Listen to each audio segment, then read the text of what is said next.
Batteries to pay. There we are. Flux capacitor. Flux capacitor flexing. Hey, folks, thanks for tuning in to the BAM podcast. I'm your host, Mike Lafferty, and with us today we have Walt. Hey, Walt. Hola. And Ryan Danks, aka Mr. Jade Punk, here to talk about writing, and specifically, how do you cultivate a following of people who want to read the stuff you're producing, which is kind of important, right? A little bit.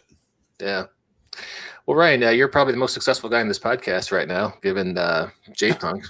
That's kind of funny with Walt here. Huh? Yeah, because you've got how many novels being published now? 6. Well, Walt's an up-and-comer. Mm-hmm. It's true.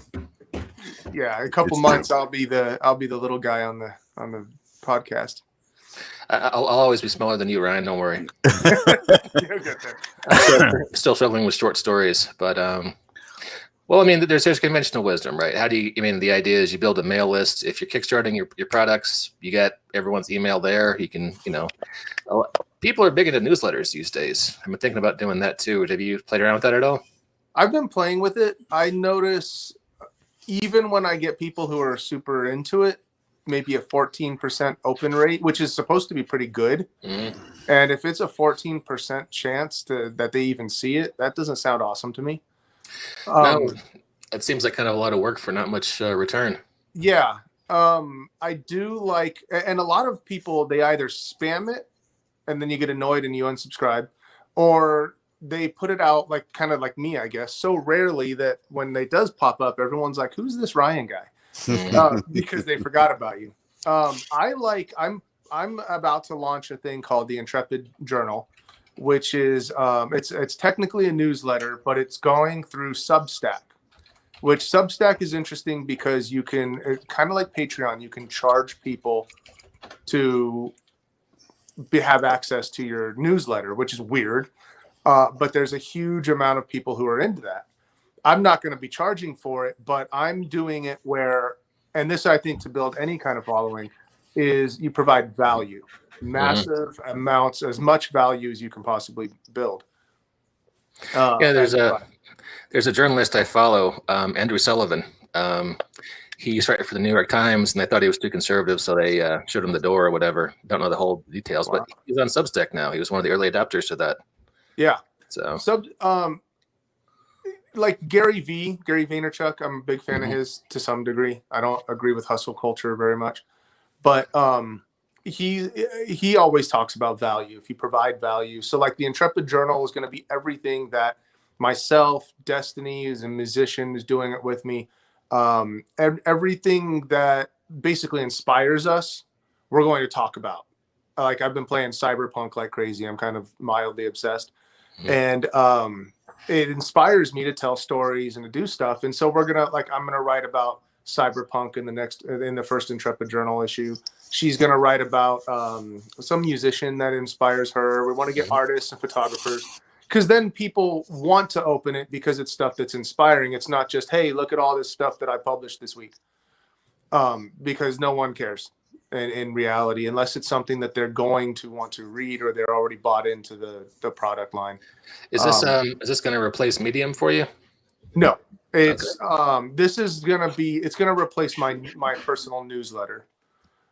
I'll still have a personal newsletter where I'll tell everyone, hey, check out the new Intrepid Journal, check out this book, check out this whatever it is I'm doing, for people who really want to follow me. I noticed when I got Jade Punk going, I spent a year playing with fate mechanics, and I created the Star Wars hack that I still see people tag me on in social media today, like 9 years after I made it.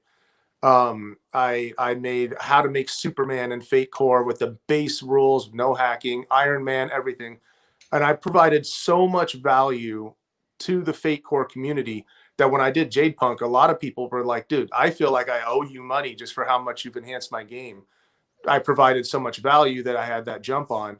So Intrepid Journal is me trying to provide that kind of value to a general audience, not just people who are writers, because most authors market to writers and authors, and that's weird. You should be marketing to readers. And doing that it's a difficult thing, because you really have to know your audience. My audience is anyone who's into popular culture, science fiction, fantasy. If you like Marvel and Lord of the Rings, you're probably someone that's going to be into my stuff. And Star Wars, Marvel and Star Wars, probably more than anything. So that's the kind of person I want to do. But then Destiny is also a musician. She wants to build. She's going to start cutting records, and she's going to sell them herself. I guess through Spotify or something. So she wants to do it too. So this is a thing where we can collaborate. I could interview Walt on our YouTube channel and get his books and stuff, and like just basically provide, hey, if you're into any kind of pop culture creative stuff, check out the Intrepid Journal and you'll be inspired, and you'll probably find a bunch of new things to get interested in. And it's the only way I've found that I think I can reach the masses as far as a number of readers. But Substack does not market you. So Medium, I'm still going to need in order to push my work out. I'm still going to need to do the basic normal marketing, but to build my community, I'm going to focus it around that Intrepid Journal. That makes sense. You should let us know when that drops so we can help spread the word over here. First issue is supposed to drop tomorrow. Oh, okay. Well, shoot us a link and we'll put it up on a banner. Will do. Thank you. Yeah. And if you're going to interview Walt on your YouTube channel, I mean, Walt is a repository of all kinds of information. You're talking about writing. You can ask Walt about cooking, about martial arts, about action movies, about Belgian Malinois. There's almost nothing Walt doesn't know a little bit about, right, Walt? Yes, except for how to make the perfect souffle. Been trying for years. Somebody even bought. I said that once on a podcast, and one of my friends actually went out and bought like a really expensive souffle set with like brass bowls and all this craziness. And man, did I mess that up like an egg sandwich. It was bad. I'm all about the frittata. Frittata is really good. Yeah. Well, I make a frittata just by putting a bunch of shit in the pan and kind of swirling it around until it gets hot and firm up, and then I call it good. So. Yeah, that works too. I'm a simple man. Just trying to make his way in the universe. All right, so Walt, do you have online contacts who like you so much when you make offhand jokes they go and buy you brass bowls? Maybe we should be sitting at your knee and saying, how do you do it? Is it just having an engaging online social presence and being involved in a lot of different communities and kind of context through that? As far as like one of the big things that there's really two schools of thought. First of all, one of the guys I work with all the time is Nick Cole, and he says all the time, and he's right. The only thing the audience will not forgive you for is being boring. Don't be boring. Be interesting. Have something that somebody wants. Because otherwise, what's the point? If you're sitting in front of the camera and you launch your YouTube channel and everything is primed and ready to go, the live button gets hit, and then all of a sudden you're like, hello, my name is Sheldon, and today we're talking about flags, right? If you can find a way to make flags interesting, by adding something, most of the time, if you add boobs to anything, you're good. If you look at now, one of the people that I find really interesting, not because of the aforementioned body part, but just because of her wide variety of talent, is a woman named Alexandra Zedra. Now, I thought you were going to say Cher for a second, but go ahead. Now, Ms. Zedra is a popular streamer. She's a video gamer with a rig that is just like insane, right? When I watched a video recently of her office, I definitely had monitor envy because I have 3 monitors and I still felt underwhelming. She is a professional shooter who has won awards in things like 3-Gun Match. She has been digitized and featured in games like Call of Duty. She's a professional model. She's an actress. She is an advocate for Black Rifle Coffee.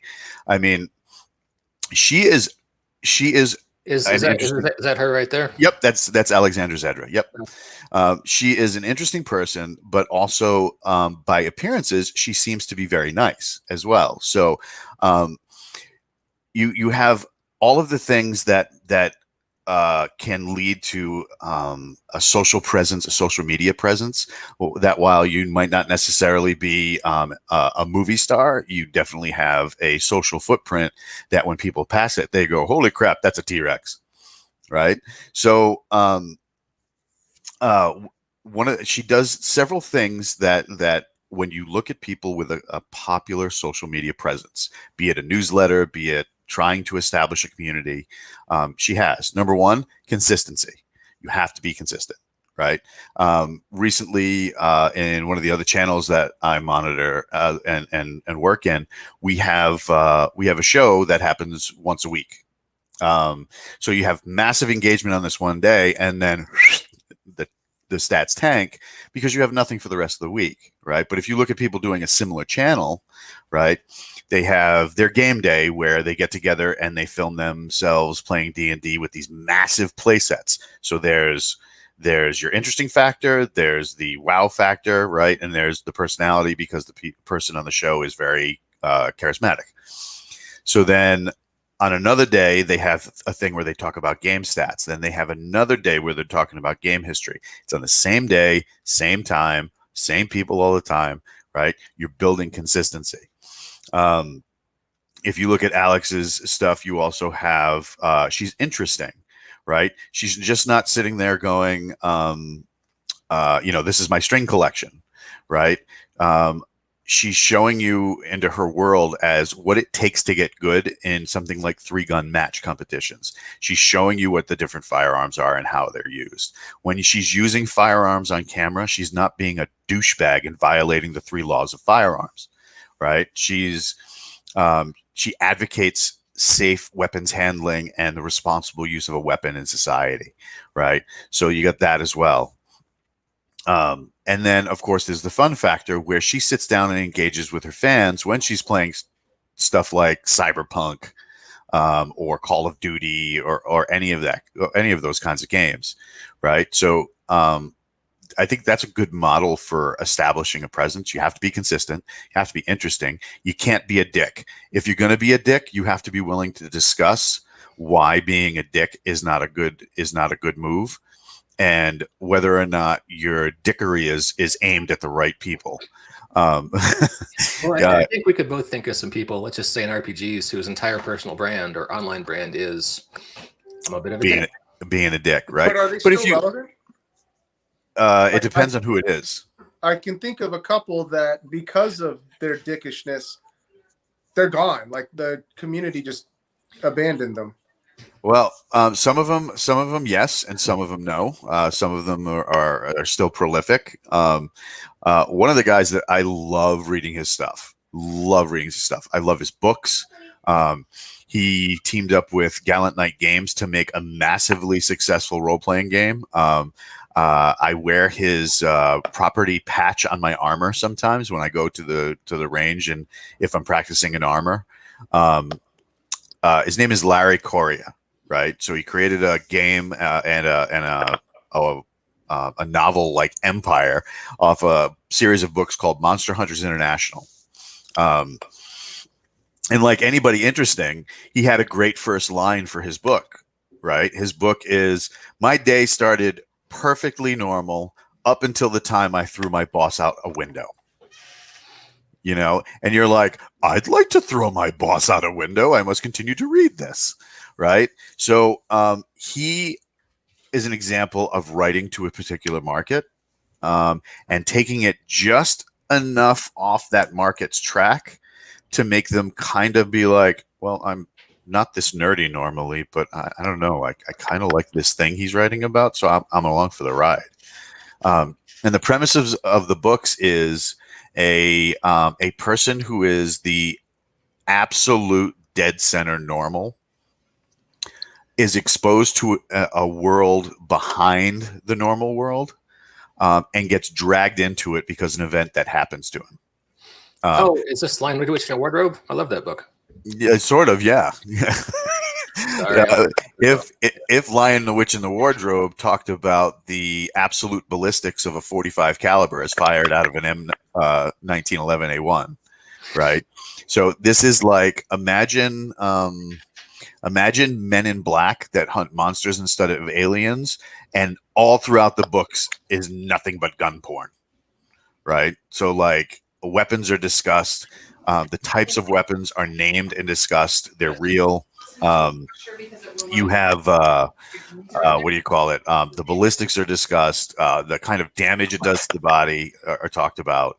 So I mean, aside from an interesting premise, because let me tell you, there is nothing funnier than elves in the modern world, but instead of these gorgeous, beautiful beings of enlightenment who live in like ivory towers and own businesses, they live in trailer parks, and they're like white trash elves, right? So I mean, his world takes all these like monster movie tropes and kind of cocks it a little bit, but it's so much fun. And the for those in that community who are weapons handlers, they see the authenticity and they're like, oh hell yeah, right? Now the thing that, going back to the original point, Larry in real life is a firearms instructor and a former accountant, and like serious accountant, like used to do accounting for huge businesses and corporations and stuff like that.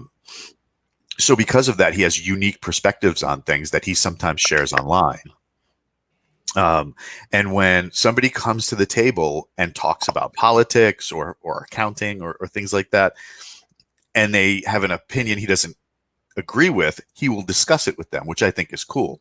But if you come in like Larry is kind of right of center, but if you come in with like a very liberal opinion and like extremely liberal to the point of like dangerous anarchy stuff, and start throwing stuff at him, he will make fun of you relentlessly online to the point of like, you know, really, really bad, and then kick you out, you know, because he just doesn't have time for stupid.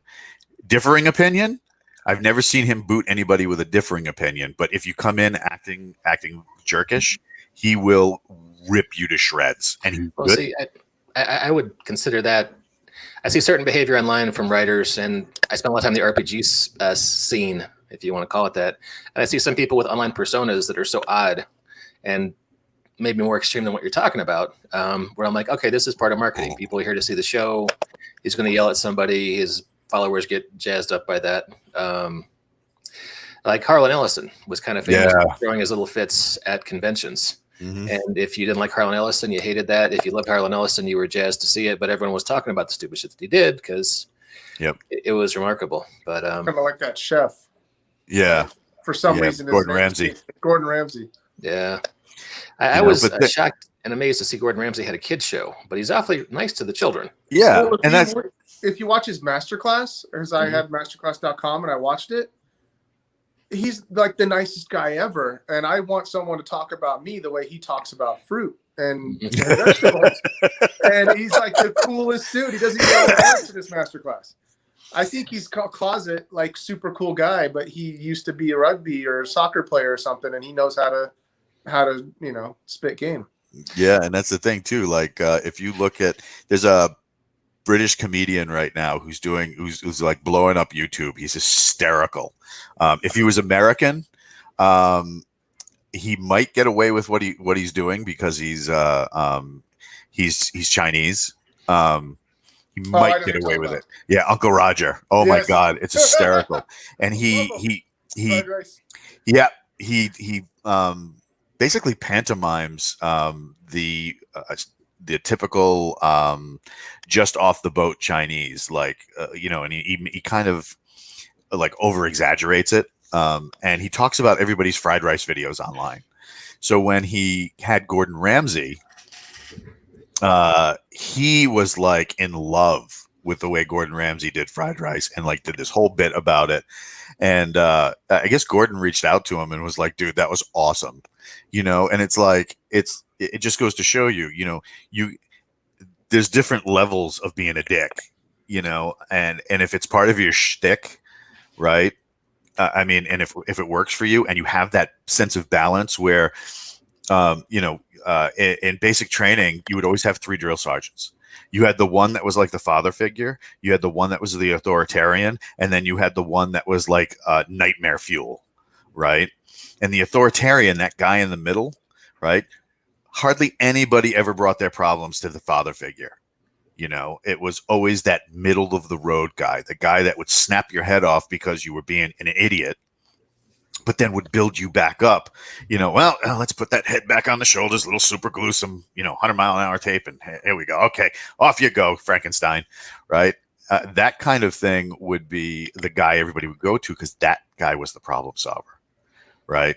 The nightmare fuel, that guy was there just to make things hard. The dad figure, that guy was there just to build you up, right? So they had their uses, but that wasn't the guy they went to. They always went to that middle guy, you know, who had the skill to do both, you know, and that is a good thing for an online presence, because the thing to remember about anything social media is the social aspect. You are going to have to engage with people. You are going to have to talk to them, answer their questions, you know, respond to their statements. And that being the case, you will interact with people who like your brand, like what you're doing, and will give you positive feedback. There will be some people who give you negative feedback, and they'll do it in a responsible and professional manner, and you will grow from that. The problem is you're going to get those people who are just there to ruin somebody's day, or they had a bad day themselves, so screw it. Let's get a shovel and some gasoline, you know, and it's like, you know, how you handle that. And usually when I get stuff like that, I try not to handle it online. I try to find a way to personal message that person and be like, hey, what's up?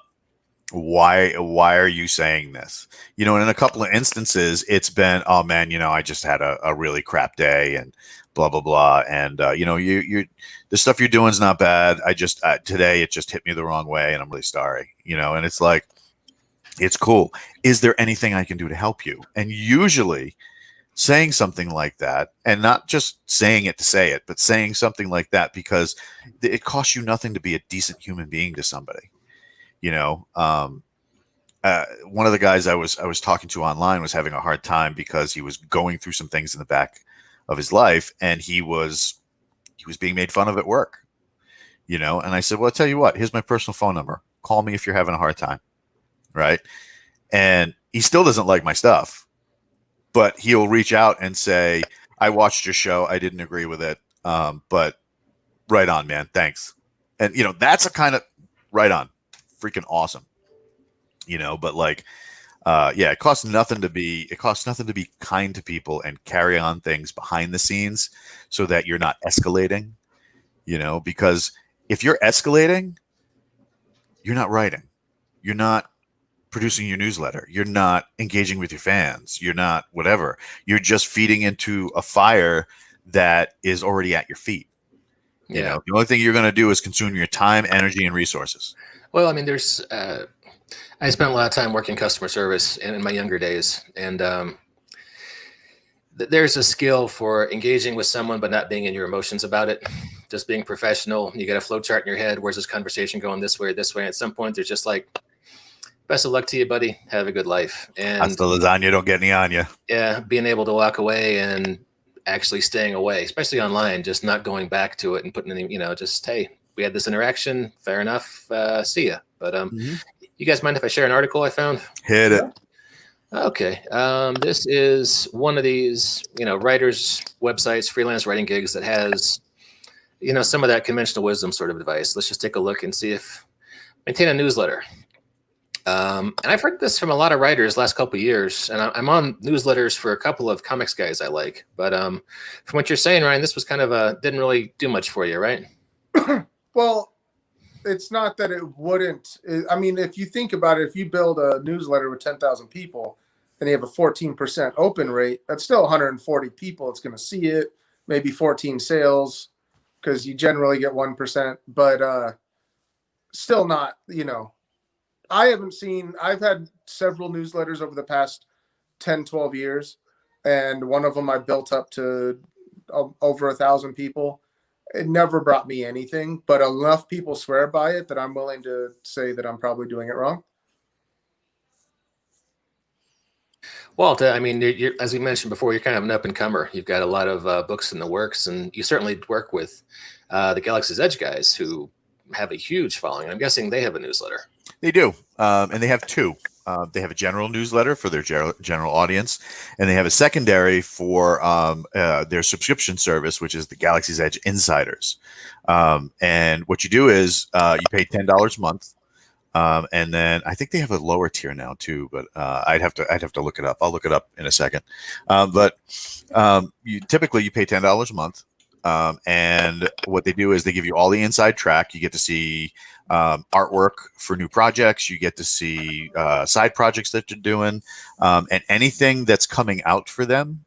You get a beta and then an alpha copy. Okay. So like Brian was saying earlier, they're providing value. You know, for your subscription, you get to a see lot of value. If you think about it, right? So think about it this way: Kindle Unlimited, it's $10 a month, right? Where you can read X number of books. So unless you're a whale reader, somebody who reads a novel or two a day, right? Because either you're on disability or something, whatever's going on, right? You have the ability to just ingest books. That's going to be the reader that's like, oh crap, here we go, yeah, right? But you're not going to get that kind all the time, right? So say you manage 1 or 2 novels a month, right? But you own a Kindle Unlimited subscription, right? At $10 a month for the Galaxy's Edge stuff, you're getting stuff up to a year in advance, right? And there's usually a book, if not excerpts of something, brand new that they want you to engage with them with at least once a month. So like their latest book, everybody's been waiting for the last year and a half for season 2 to hit. And they dropped season 2 right before Christmas. And it was the culmination of them dealing and talking with their fans and their insiders for the past year. And it was awesome. Sorry, I got dog. No worries. You probably heard my laundry conversation with my wife a few minutes ago. So real life happens. And point 2 here is they're talking about having your social media presence, and they kind of zero in on making visually captivating announcements to kind of draw people in, and it gets into something I hate to talk about, but what kind of Facebook post, what kind of tweet, what kind of Instagram post gets more engagement than another. But what's interesting on that? Sorry to no, please go ahead. I was watching this guy who's a live streamer. I'm playing with the idea of live streaming video games. I don't have a rig to do it yet, but I'm playing with the idea. So I was researching it over the weekend, and this one guy was talking about it, and something was down on a game that he was into, and he was like, "Let me go look at Twitter." And there were certain things going on at Twitter, but he made a good point. Is he said that Twitter is a very small, people who actually pay attention to Twitter and look at what's trending and have fun on Twitter. It's only I don't remember the number he used, but it was it was 2 to maybe 200 million, something like that. It was big number, but still relatively small, maybe 20 million. But he said YouTube and YouTube subscribers and people who engage there is in 2.5 billion. And so there's a lot to it, but I think not just going where the eyeballs are, because the more eyeballs, the harder it is to reach anybody because of algorithms and such. But it is interesting to note that you could blow up in one area and no one knows you. Like Google Plus, I think everyone knew who me and Walt were at Google Plus. And then when Google Plus went away, it was like I no longer existed. So there's something to the social, but it's also the touchstone of going someplace that's not going to go away. In my opinion, Facebook and Twitter have stepped into the political arena too much. I don't think they're long for the world as far as being relevant to marketers, but who knows? I have to agree with you. I think there was a point where Twitter and Facebook were a lot more central. But right now, every once in a while I run this little app to see how many of my Twitter followers are dead accounts or bots. And I'm about 2/3 people who actually still are on Twitter, but have been around for a while. There are some older accounts you can go to, even like big name writers, but they've been around so long, most of the accounts have been abandoned or a lot of them have, because people get sick of Twitter. I got to grab the door. I will be right back. Walt, take over. Here you go, hot potato. How do you select your content for your newsletters and stuff like that? Do you just say, I'm just going to talk about this today, or do you base it off of your workflow? So that's kind of why I created the Intrepid Journal. When I was doing my newsletter over the past few months, what I would do is whatever I wrote for Medium, I would always put links to the articles I wrote the week before at the bottom of it. And then I would make the newsletter stuff relevant to those articles. But I talk about so many things on Medium. I talk about business, writing. I talk about mental health sometimes, rare.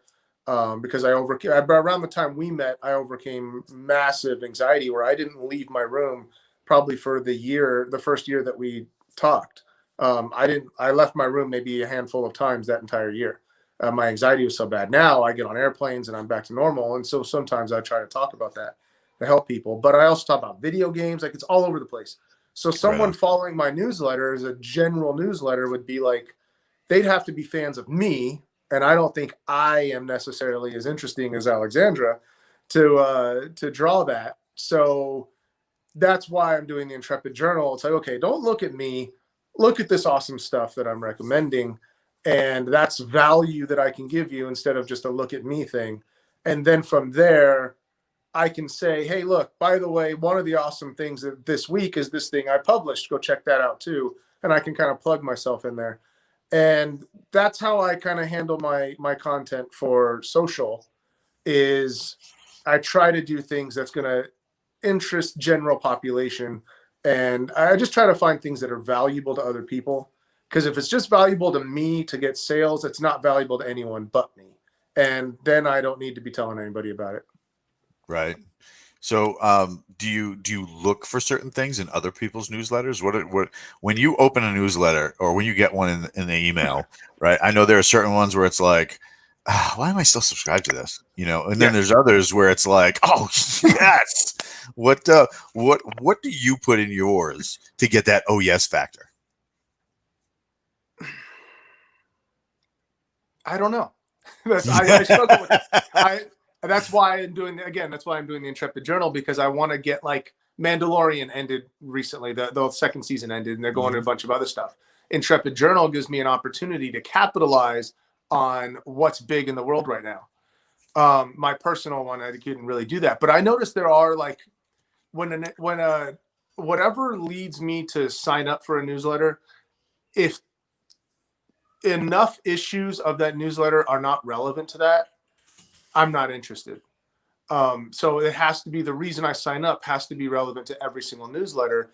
And that's why for me, it's kind of hard. But if I show a bunch of things on the internet, Medium articles, social, whatever, and it's all about inspiration. Hey, check this out. This inspired me to do this, or this is really cool. I wanted to share it. And then I have a newsletter that's me sharing a bunch of cool stuff.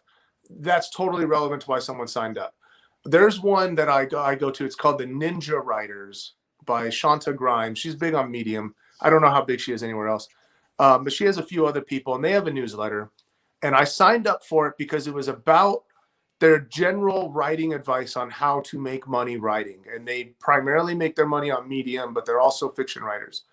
And every newsletter is about what they are doing in the current climate to pivot because Medium's not making money right now, or something else is going on, right? But it's all about the current climate and what they're doing to make it better.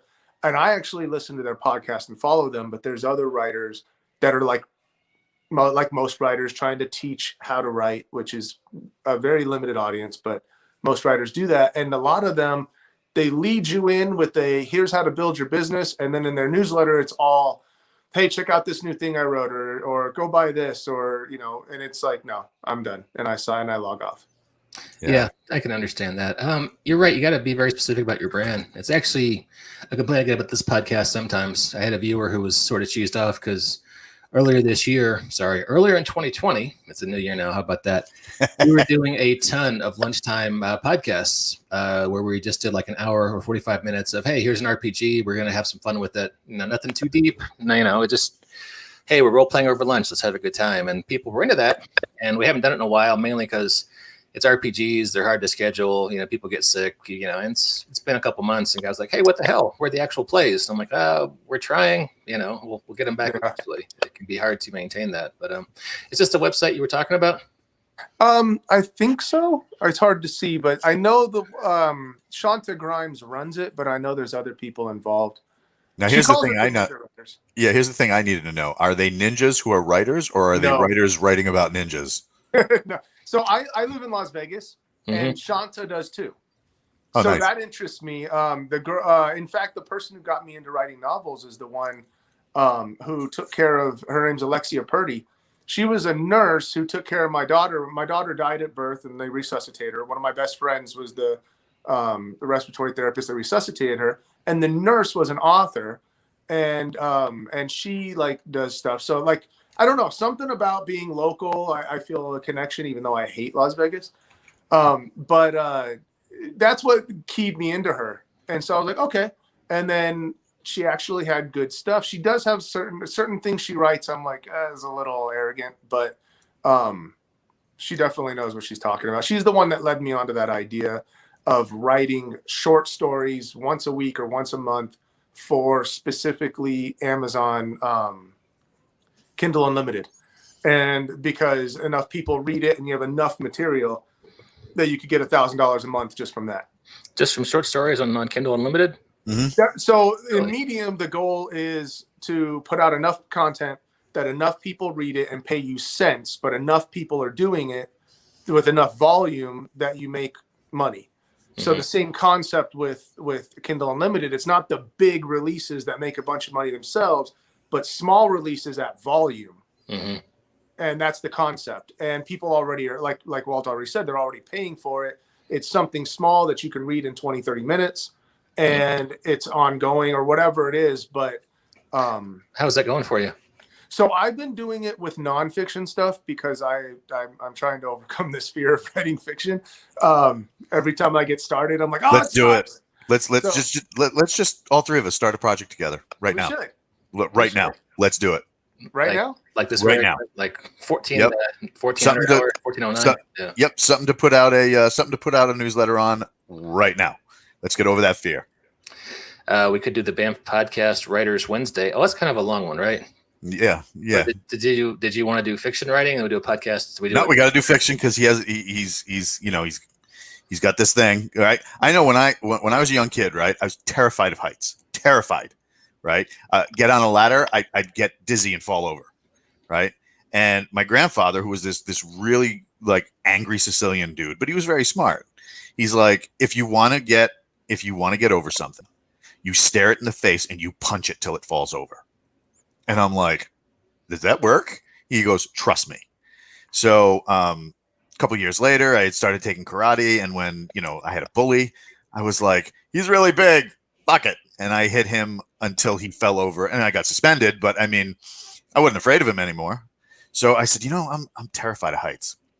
When I go in the Army, I need to be airborne.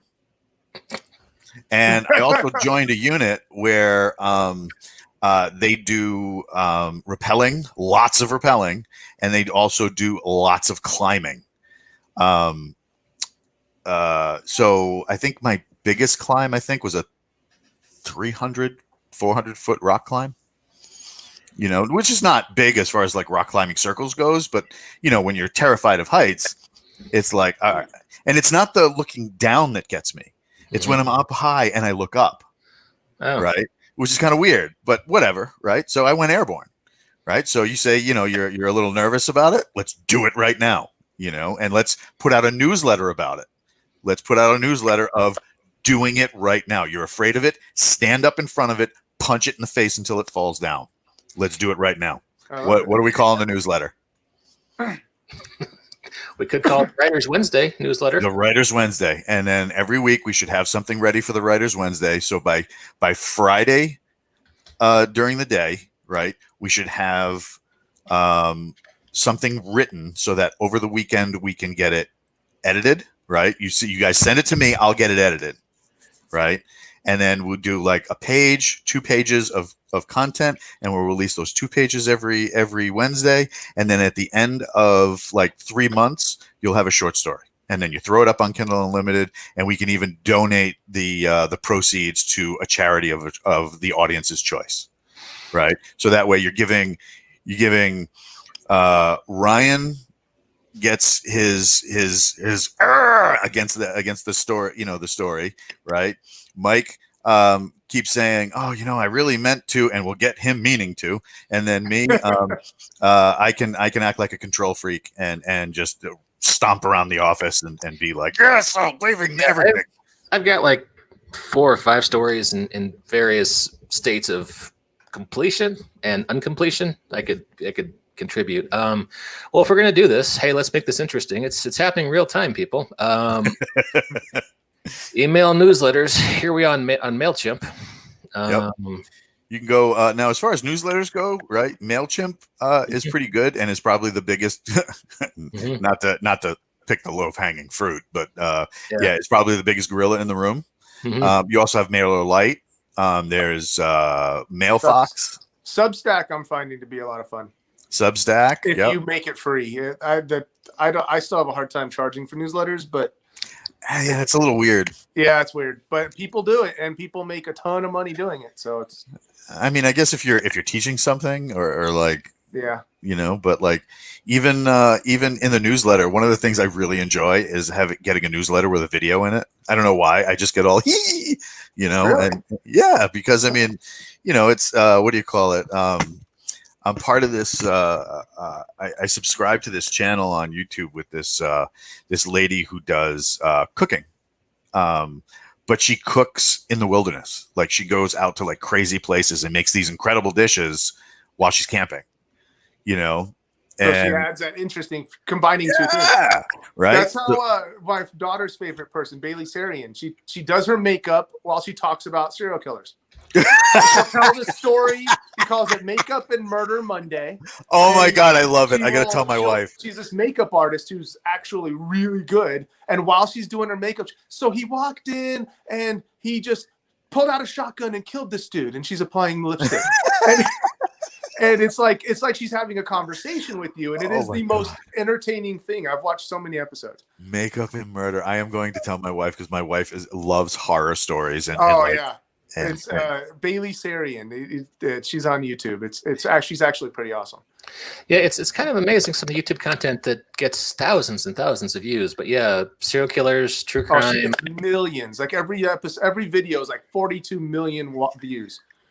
Yeah, there's some people who just read creepypasta stories, if you know what those are, and maybe put some visual in with some ambient music, and yeah, hundreds, thousands of views. It's crazy. All right, so we're on MailChimp. Yeah. And awesome. Sorry, not Substack. And, Substack. Cool.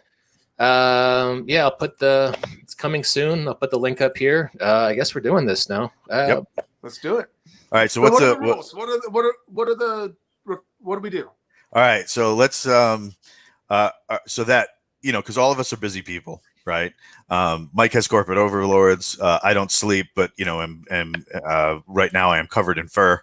And Ryan has a budding online presence empire that he's building. So we're all busy people. So what we do is, right, we'll pick a topic, and then every week we'll rotate to a different person, and that person will write the pages for that week. The other 2 will get it by Friday and edit it, and then what do you call it? And go through the process of adding their blah blah blah into it, and then send it back to me. I'll get it edited, and then we can send it out on Wednesday. Oh, so this is going to be like one person writes the first draft and the other 2 write like a second and third draft, and then. Yep. Oh, I love it. So it's a collaboration. I've been wanting to play with that. So cool. Yep. So we'll do that, right? Now here's the thing, right? And we all need to agree to it. Instead of looking at something and saying, no, that doesn't work, right? We should all agree to say yes and, right? Oh, just like doing improv. Okay. Yep, it works. It might not work for what you got going on, but if I add this, that'll make it work. You know what I mean? Okay. And So are we doing full rewrites for a second draft, or are No, just add to it, or even if you get it and say, nope, you got there instead of there. Even if you just fix grammar for that week, because you're busy or what have you, right? So what we don't want to do is make this a source of dread, where it's already Tuesday. I have to have this written by tomorrow, right? One page, one or two pages. That's it, right? And we just progress the story, and at the end of like 3 months, you'll have a short story. So it's going to be an ongoing every week building on the same story. Okay. Yeah. And then at the end of 3 months, we flip it. We get a new idea, and then we'll tackle a new short story. It doesn't even have to be connected. So what's the idea? Right. What story are we going to tell? I've been working on a piece about Vegas. It might work better in some other, but hey, you live in Vegas, so maybe you can let me know. There you go. That's some realism. Yeah. It's already magic. I got married in Vegas. All right. So did I. Oh, that's low hanging for me. Vegas is the city in the United States with the highest suicide rate, because a lot of people go to a hotel where they don't know anybody, in a city they don't know anybody. It's cheap to fly to, cheap to get a hotel room, and they check out there. And my thought was, well, I mean, if everything we've heard about people dying with unfinished business or dying in a traumatic way is true, then shouldn't these hotels be haunted as fuck? Actually, the most haunted buildings in America are all found in mostly northern Nevada, but in Nevada. Yeah. And most of them are hotels. Now, maybe you can confirm this with local knowledge, but I've heard rumors that Elvis had a thing about ghosts. And he was in Vegas a lot. Apparently, the hotel owners would like bring in mediums and psychics and whoever they could find, Southern preachers who would come and, tell him, all right, we quieted things down. You don't have to worry about it. He's seen the ghost of his mom in hallways and stuff.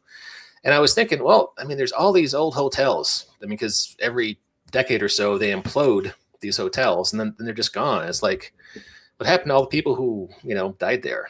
But if they were haunting it, did they die when the building dies? Or so my thought about this was that you've got to, someone who's calling to investigate that. And he's like, what we have a haunting situation. What do you guys do with that? And yeah, the plot's bad in here, but the kind of the punchline where the story is setting up to is this is a guy who exorcises buildings, as in he exorcises the ghosts of buildings that are haunting the new hotels. And he kind of, talks them into leaving, and they go out and they wander the streets of Las Vegas like Lincoln wandering the White House at night. And that's all I got, which is I'm already into it. No, I already got ideas. My brain is firing on all 16 cylinders, because obviously, my brain is a Maserati engine, and my body right now is more like a dented up Ford. But right. The brain is definitely firing. All right, I like this. I cannot figure out how to make sure you guys give you access to Substack, but I'll tell you what I'll do is I'll send you guys the draft I have. There's a way to make us contributors, but really? Yeah. All right, you want to figure that out now, or we can figure it out off the air? So yeah, figure that out off the air. Send us. Yeah, I can help you out, because I do that with Destiny and Intrepid Journal, and we could even do it where we write it in Substack, and then the contributors can go in and look at that, and then when everyone's touched it, hit subscribe or hit submit, or publish. Okay, I guess that'd be so. I need to invite you guys to be contributors. I think that's how it is. Yeah. Okay. All right. Cool. We can figure that out off the air. Yeah. Hey, there you go. Look at us. We're doing cool stuff. How about that? So, All right. And we should probably wrap things up since we've had this great idea and we need to figure some stuff out. Thanks, Walt. No, it's I'm excited. It's good to put a stake in the ground and just say, fuck it, let's do something. Yeah. Or throw more gas on the fire. Well, there you go. So next week or 2 weeks, what do you want to do? For the podcast? Yeah. Well, if we're trying to move on something, I think a week to actually like light a fire. All right. Sounds good. So we'll do this same time next Wednesday. So Walt or Ryan, any closing thoughts before we wrap things up? Don't wait. Write it now. Fair enough. Ryan? No, I can't top that. All right. Not with what we've been talking about. Yeah. All right. Well, hey, thanks everybody for listening or watching, and we will catch you next time on the Banff Podcast.